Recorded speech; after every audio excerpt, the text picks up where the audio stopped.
going to show 3 things I made, 3 things I learned.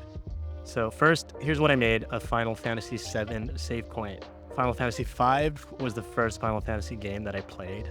We grew up in Japan on bases. When I say we, it's me and my brother. With our parents, my dad was in the military. So we would buy these Japanese games, but we had a Super Nintendo. There were all sorts of ways to play Super Famicom cartridges on a Super Nintendo. The basic thing was that you needed to get slots into the Super Famicom games. The Super Nintendo had tabs for region protection. Me and my brother would carve the cartridge plastic with a knife. That was the ritual. We would buy a Japanese game, browse through the pictures in the manual because we couldn't read it, then spend 15 minutes when we got home carving slots into the game so we could play it. Final Fantasy V, Super Smash TV, Dragon Ball Z 2, and a few other games. Other friends would heat up a nail to melt the slots into the plastic. One insane neighborhood kid just pulled the green PCB board out of the Dragon Ball Z cartridge. It's kind of like how there are a bunch of ways to get the outcome you want in Blender. I'll get to this in a bit, but I really liked the look of outline cell shading. There seemed to be a few ways to achieve that. Some are better than others. I would say that carving a cartridge with a knife was better than melting it with a nail. Here's what I learned. Yeah, so that was Final Fantasy V, and I wanted to make something 3D, so I thought, what can I make that's a simple shape in Final Fantasy VII? I made a save point. This was good to try basic modeling and animation to just get the repetition in. I wouldn't have to stretch too much. It was simple shapes that I kind of knew how to make, so I would have to figure out how to put the points on the top of the cylinder. Then I tried to get it on the Vision Pro. I used Reality Composer to do the shaders and particle effects. I figured that would be more likely to export properly. Sometimes I've tried to export something from Blender, you convert it, and then once it's on the Vision Pro, then the texture is backwards or just seems to be something unexpected. Ultimately, it's a bit more of a tedious process to get it onto the Vision Pro, but it's also super satisfying once it starts working and you can see it in the real world, or at least the real virtual augmented world. Number 2, here's what I made.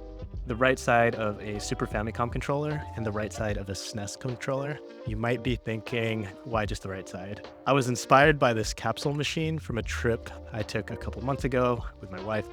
The Kyoto Nintendo store had parts of controllers from each of the consoles. I really wanted either the Super Famicom controller or the Super Nintendo controller. Instead, I got not 1, but 2 N64 analog sticks. I tried to trade with someone else, but then they said that they also had an analog stick. Here's what I learned. The Toon style shader with grease pencil look was one of the reasons I wanted to learn Blender in the first place. I would see these in like art shorts and thought, oh, that looks pretty cool to be able to draw in 3D. Maybe I can do that. So this was a couple years ago when I really wanted to try this out. I bought a cheap tablet and then opened Blender for the first time. And then I didn't open it again for a couple years. So about a month ago when I started learning Blender.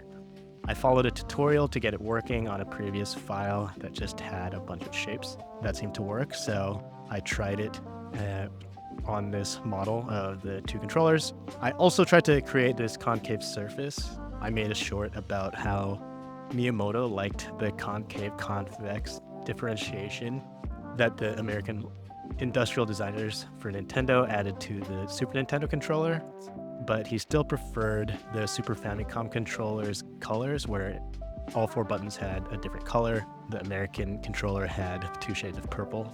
Last, the third thing here, this is what I made. It's this 3D grid of spheres. I wanted to keep going with the cell shader and outline, and I still want to keep trying this out. I thought it would be cool to have just the outlines, so I tried that. Then an idea came to mind to make a short about connecting dots, so I played with giving some of the spheres a color to try to represent the dots that actually connected in life. I do like the look of this, and I think I can do more shorts with this sketchy style. The black and white is definitely inspired by Jack Butcher. He makes a lot of other art now, but gained popularity early on with 2D black and white illustrations of different quotes. I think he did start with Naval Ravikant quotes and then would do like Marcus Aurelius quotes, all these different quotes, and he evolved it from there. He inspired a lot of these other accounts on social media that do the same, where Oftentimes, yeah, if you see a big account with like black and white illustrations of quotes from different things, there's a decent chance that you trace it back and it's inspired by what Jack Butcher made. I thought it'd be good to try this style with this video, but I do want to eventually like evolve it beyond that so that it is my own. And I would want to incorporate different colors, not just have the black and white. I think with color, I can, I don't know, tell quick stories through animating book or podcast quote. That said, I still need to build this foundation of skills before I can start connecting and combining things. So I'll leave this episode with the same Steve Jobs quote I used in the short. You can't connect the dots looking forward. You can only connect them looking backwards. So you have to trust that the dots will somehow connect in your future. In other words, to use that save point to save progress, first, I'm going to need to make progress.